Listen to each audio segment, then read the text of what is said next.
Betul. Bahwa sebenarnya memang dulu itu masih makanya sekarang banyak orang bilang kok enakan zaman dulu ya. Ya, enakan zaman dulu.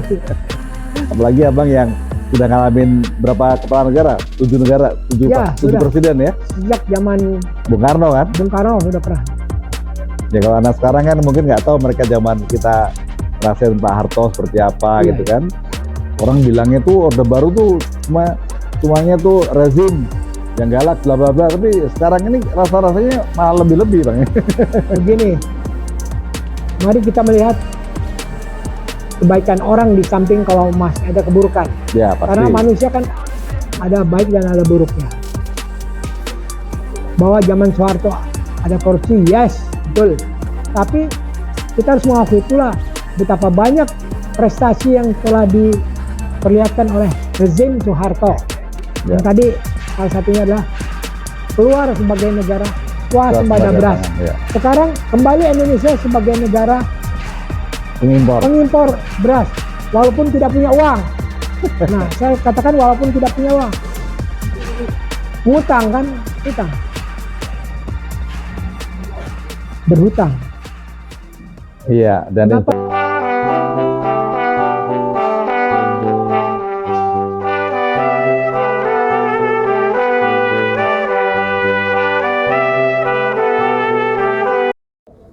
Bismillahirrahmanirrahim. Assalamualaikum warahmatullahi wabarakatuh. Waalaikumsalam warahmatullahi wabarakatuh. Kembali lagi kita berjumpa dalam channel UI Watch Plus yang luar biasa ini, di mana kali ini saya Heru Purwanto akan ngobrol dengan Bang Asril selaku senior yang banyak paham tentang situasi ekonomi, Bang ya.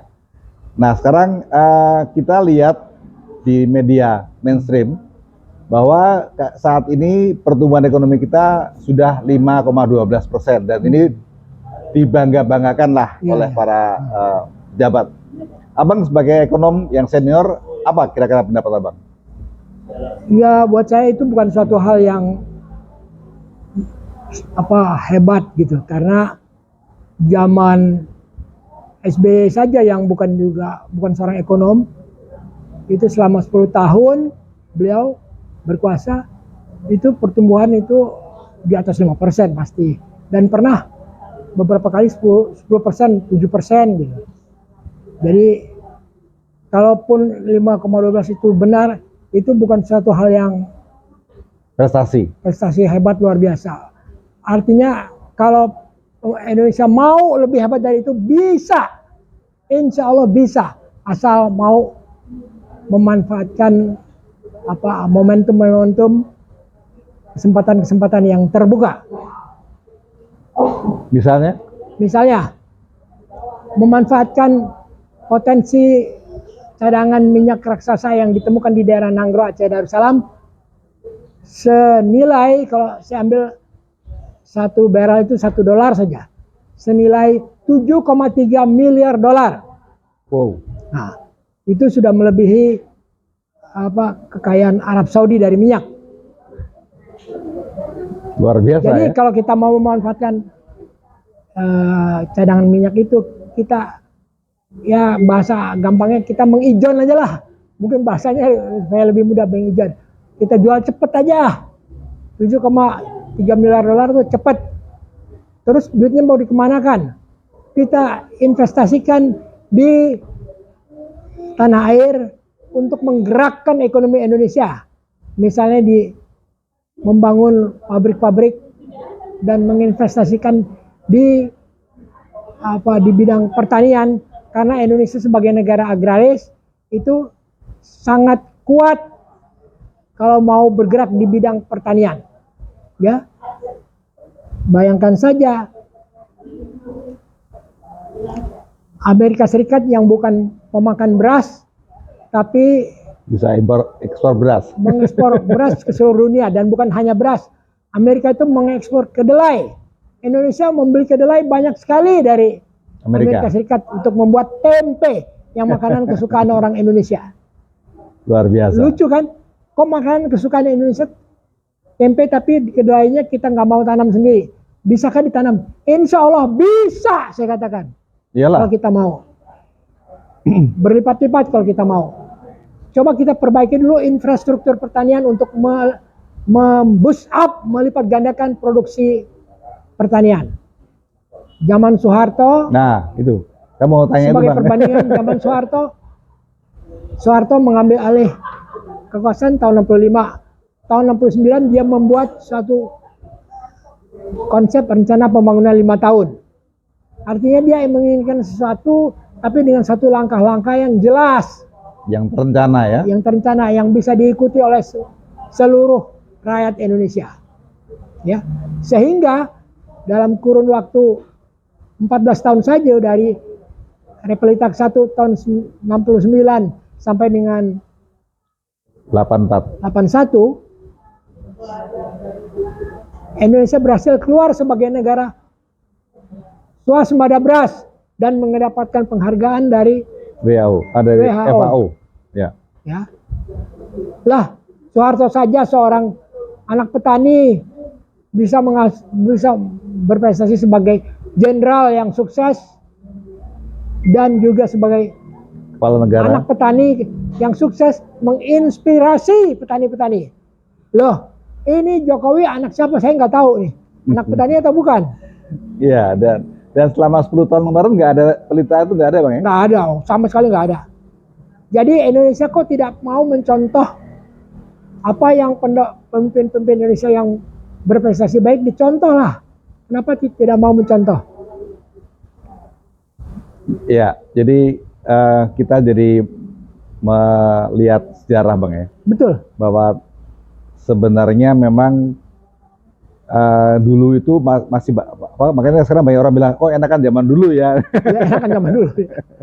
Apalagi abang yang sudah ngalamin berapa kepala negara? 7 negara, 7 Ya, 7 sudah. presiden ya. Sejak zaman Bung Karno kan. Bung Karno sudah pernah. Ya kalau anak sekarang kan mungkin nggak tahu mereka zaman kita ngerasain Pak Harto seperti apa Iya, gitu iya. kan. Orang bilangnya tuh Orde Baru tuh semuanya tuh rezim yang galak bla bla bla, tapi sekarang ini rasa-rasanya malah lebih-lebih, Bang.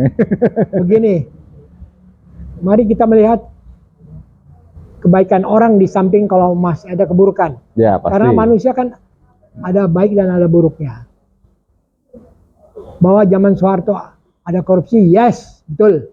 Tapi kita harus mengakui pula betapa banyak prestasi yang telah diperlihatkan oleh rezim Soeharto. Ya. Yang tadi salah satunya adalah keluar sebagai negara swasembada beras. Pangan, ya. Sekarang kembali Indonesia sebagai negara pengimpor beras, walaupun tidak punya uang.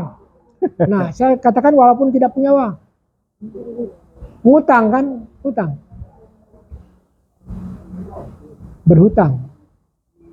Iya, dan Kenapa duitnya kita tidak ambil saja dari minyak yang 7,3 miliar dolar kita jual? Itu kan duit kita, duit sah. Iya, dan kalau kita lihat dari pendapatan negara itu ternyata mayoritas dari pajak, Bang ya. Pajak. Pajak. Kenapa nggak dari tambang, sumber daya alam kita kan banyak sekali ya. Kalau itu minyak dimasukkan sebagai pendapatan negara, mungkin pendapatan negara kita tahun ini bisa 10%. Jadi saya bilang 5,1 dibangga-banggakan buat apa? 10% bisa kok. Nah itu. Semoga para pejabat mendengarkan kita postingan hari ini, di mana kita memberikan masukan ini tidak untuk menjelek-jelekan. Bukan, tapi sama sekali tidak. kita memberi masukan, Bang ya. Kita memberi semangat kepada pemimpin Indonesia Ya. untuk berani berbuat. Saya ingin menganjurkan kepada pemimpin ekonomi Indonesia seperti Dr. Sri Mulyani Indrawati, cobalah kita mau mengaplikasikan apa-apa yang kita pelajari di sekolah dengan benar, ya. Itu junior Abang ya? Ya, junior saya. Beliau masuk UI tahun 81. Oke, Bang. Sebagai closing statement apa, Bang? Masukan untuk apa teman-teman semua, bagaimana mensikapi situasi yang sekarang ini tentang ekonomi kita? Ya, kalau mau Pak Prabowo bisa merekrut orang-orang yang lebih hebat dari Sri Mulyani. Misalnya doktor yang sekarang menjadi guru besar di Cornell University dan UI sekaligus, yaitu Profesor Iwan Jaya Aziz. Oh iya. Ya, itu Ekonomi ya. Iya, ekonomi. profesor yang sangat mumpuni. Kemarin saya bertemu dengan Profesor Priyono Cipto Herianto, dia mengatakan Iwan Jaya Aziz itu kalau ada pertemuan ekonomi internasional, Iwan Jaya Aziz sering datang, tapi sebagai utusan dari Amerika, sebagai utusan dari Cornell University, bukan utusan dari Indonesia, bukan utusan dari UI, bukan. Jadi artinya apa? Orang Amerika aja sebagai negara adidaya mengakui kehebatan kemampuan Profesor Iwan Jaya Aziz. Iya. Jadi memang banyak SDM kita ini memang punya prestasi bagus, tapi sayang nggak dimanfaatkan ya. Ya, tidak dimanfaatkan. Itu yang sangat saya sayangkan. Kalau mau saja dimanfaatkan, insya Allah bisa cepat berubah Indonesia. Amin. Baik, Bang Azril, terima kasih banyak atas masukannya. Kapan-kapan kita ngobrol lagi. Jadi sekali lagi, kami dari UiWatch selalu terus berusaha mengingatkan semua agar kita mengangkat dan menjaga 3 hal: kebenaran, kejujuran, dan keadilan. Ya. Sesuai dengan slogan kita, yaitu Veritas, Probitas, Justitia. Ya. Hilbur Purwanto melaporkan langsung dari Jakarta. Terima kasih. Assalamualaikum warahmatullahi wabarakatuh. Waalaikumsalam warahmatullahi wabarakatuh.